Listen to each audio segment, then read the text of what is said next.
Le Bauhaus, c'est une école.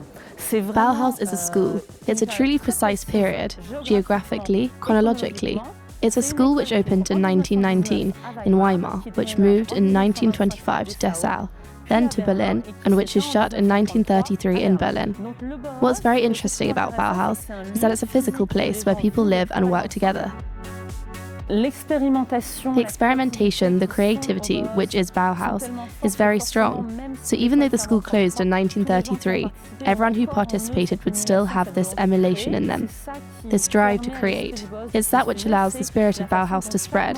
It's the way that each member of Bauhaus takes his turn to convey the spirit to his employees and to his students, either in a very literal way or in a more diffused way. We still have this very strong influence today with all these chain of artists who are all tied together. If Bauhaus arouses interest among a lot of designers, it's because it has striven to emphasize the idea of total art. The work of total art is one of the fundamentals of fashion today.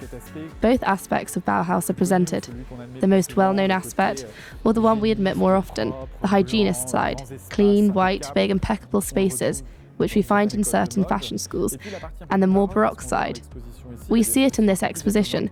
There's this party and this performance aspect, which is regularly seen at Bauhaus, because suddenly there's this form of freedom and creativity, but it's still active and dynamic. It's also found in some designers like Walter van Beirendonck, for example.